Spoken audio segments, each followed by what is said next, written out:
Hey everybody, this is Andrea. I just wanted to take a minute to show you guys how to make groups in your courses. There's a lot of good reasons to make groups, and the example that I'm showing you right now is from Stephanie Bass. She's the Alva teacher for 6th grade ELA, and she also has, of course, some of our students. So she's made really good use of groups, and I wanted to share her example with you.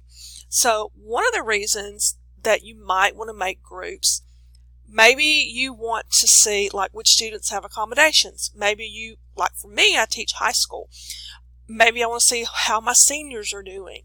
Maybe I want to make a group if there's an honors portion of my class. I want to make a group for just my honors students.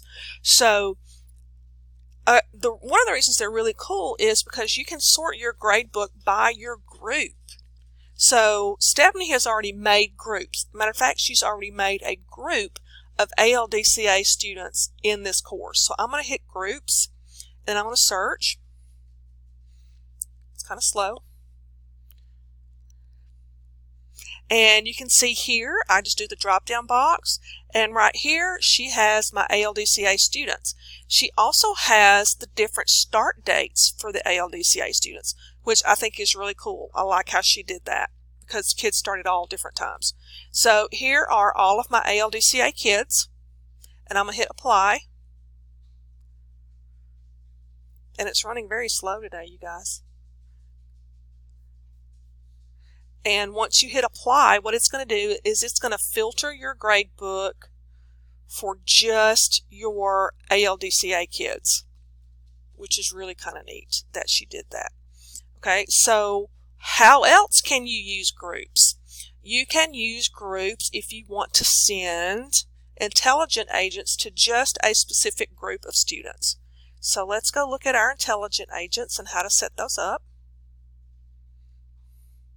So I'm going to go to Intelligent Agents, and you can see here all of the ones that Stephanie has created.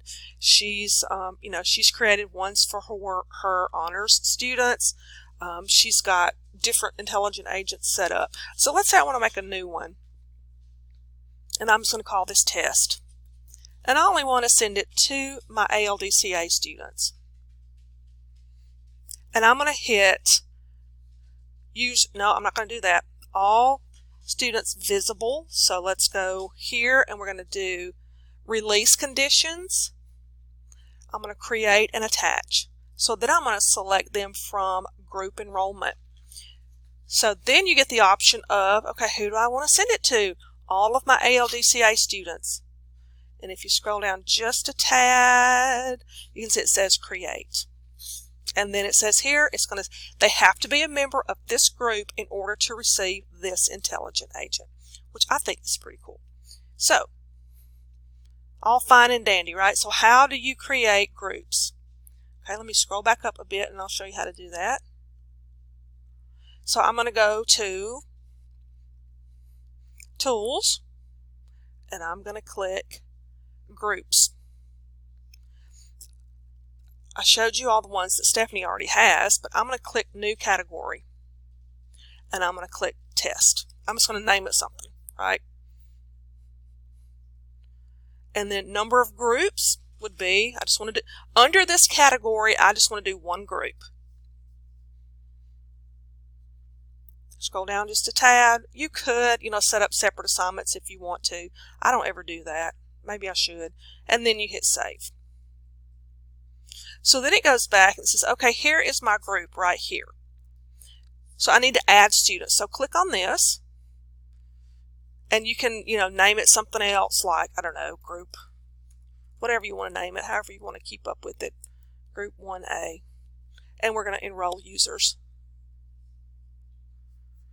And then what it will do is it will take you to a list of students, and you can just click on their names for the ones you want to add. And this is not FERPA friendly. Try to make that, and then you just click Save at the bottom. So then it goes back and it shows you that you have 3 students in this group. So another way that you can use groups is when it comes to assignments. So let's say, for example, let me go to assignments here.